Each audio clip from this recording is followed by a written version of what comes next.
I'm curious, do you actually remember your first trade? Like, how did you put on a trade way Oh, back yes. then? Oh, yes, I mean, this was absolutely. 40 years ago. Absolutely. So look, I'm 16 years old.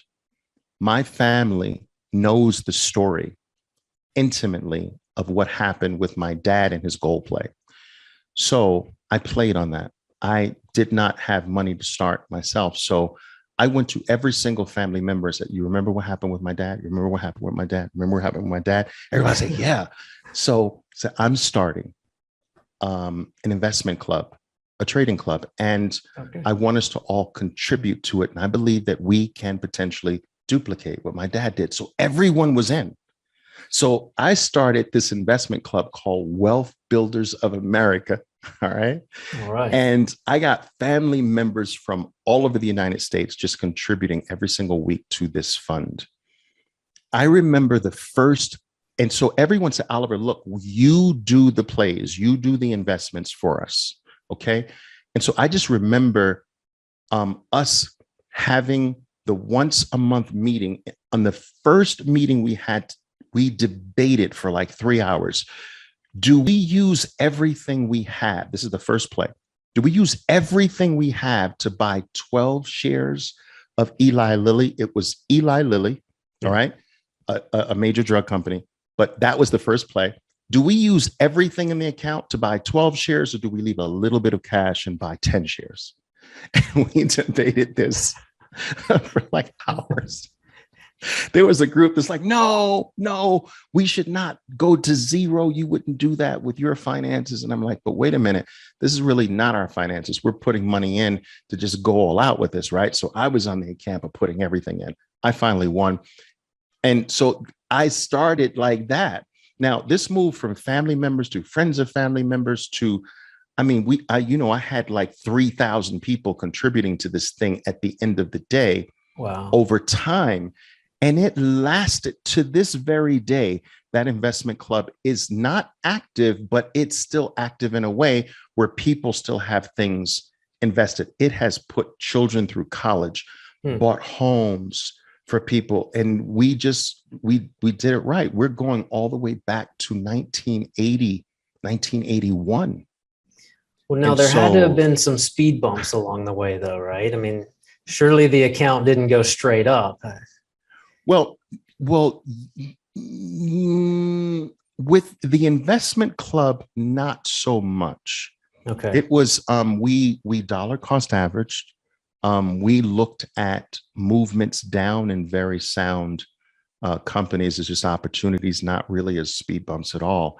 And Okay. so I have to say that there, aside from the big giant market crash in 1987, it was pretty smooth sailing. Now, remember, this is catching the market sort of at the right time, the go-go 80s as well. Sure. Yeah. And that movement right into the top of the market in October of 1987 was just truly spectacular. And what a lot of people don't realize is that despite the fact that at that point it was the most unprecedented drop in market history, in the market's history, we still ended up on the year. And so many people who Now, was did that not the live flash through that crash? didn't realize that. It was more than a flash crash, but it was, I guess it was the start of what many people began to refer to Right. as a flash crash. But it dropped, but the comeback was relatively quick, almost like the drop in March of 2020 in that Yeah. sense, but just a little more damaging from a percentage point of view, I believe. And so up until that point, it was smooth sailing, but it happened so fast, we didn't sell or panic or anything. And Got it. that's why I know so intimately, like the market didn't go up. But I will tell you where the hardships came in. The hardships came in when I began to make a shift from the focus on the club, which was really on automatic dollar cost averaging into a handful of very solid Dow-based companies at the time. I wanted to get into the professional trading side of things. Okay. And that's when I began to experience with Got that it. dream Got it. So is trying to this become where, because I've heard proficient. you talk Yeah. before about it took you like 6 years to reach consistency. Now, are we talking, we're not talking about the investing club there. We're talking more No. about OV, the professional trader, basically. Yes. So I started at the age of 18 trying this, um, you know, getting a small account put together. You know, there were no ways to practice in the early 1980s. There were no demo accounts. There were no simulators. There were no products like yours. No trading sim. No trading sim. They didn't exist. You either opened up an account and lost everything you had, or you didn't. It was the trial and error period. And the way I actually developed was just like that, John. I would put together enough funds to open up to put money into an account, and I would start off with a list of things to try. And my thing is that, okay, item number one, if I lose the entire account on this one thing, I cross it off my list. And then I would go get a little part-time job, build up another fund, and start again. Now, I vowed that I would never work full time. So what I did was I went to school at nights so that I could trade during the day. But during the periods where I couldn't trade because I would blow up my account, I had an arrangement with this temp agency. And so they would place me, and I told them I really only want temp jobs on Wall Street. And they did it. I mean, they were very plentiful back at that particular time. So I would do these temp assignments, no more, 4 to 6 weeks, no more than 6 weeks. I'd never wanted to take a break in my trading more than 6 weeks. So I'd do these temp jobs, take a little piece to live off of, take the whole check, put it into a trading account, and then try item number 2.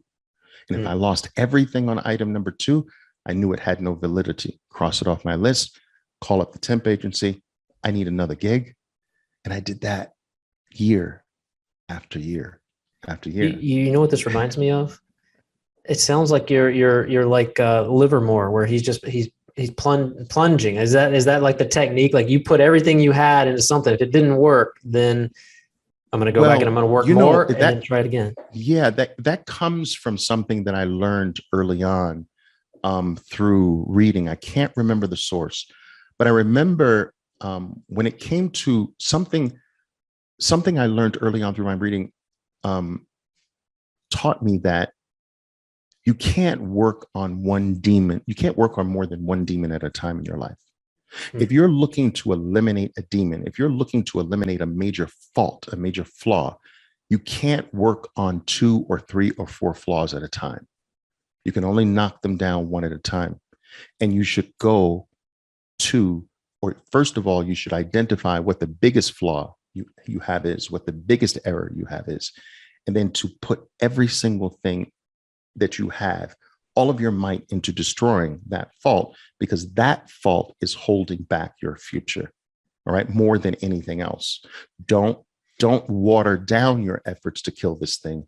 Give it everything you have. I took that approach with also things that worked or not, or would not work. I felt that trying to spread my limited capital over 8 different things to try just wouldn't cut it. At the end of my money, I wouldn't know, well, which one was responsible for this. So I took them one at a time. I knocked down one tactic or one approach or one system or one method at a time.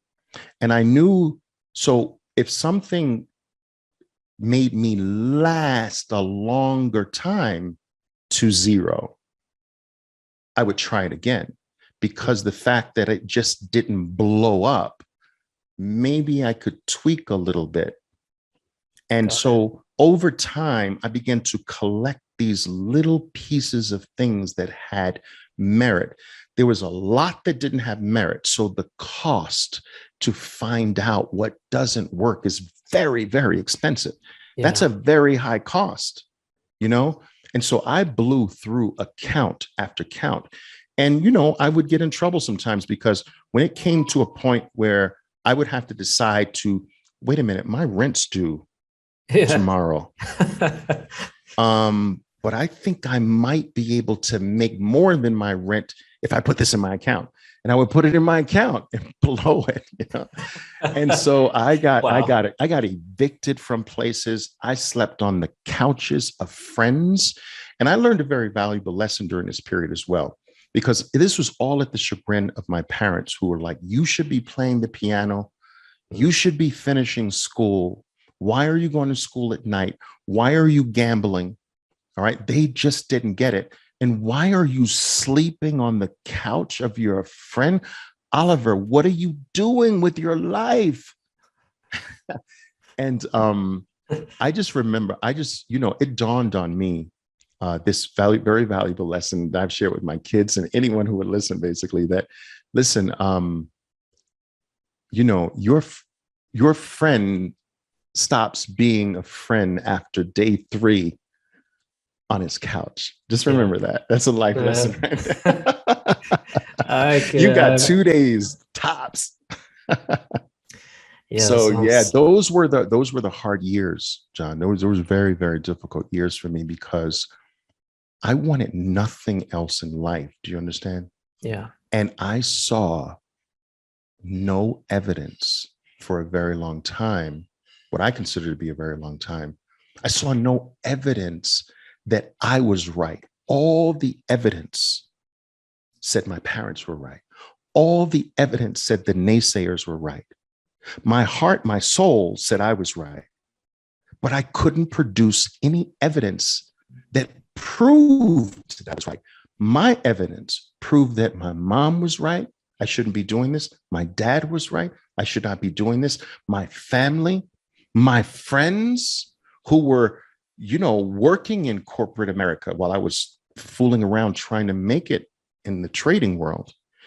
And so it's very difficult, especially at nights when you don't want to do anything else with your life, that this is the only thing you feel you've been born to do, yet life gives you nothing to say you're on the right path. And it takes true character and dedication that is almost unworldly to actually keep pressing through that,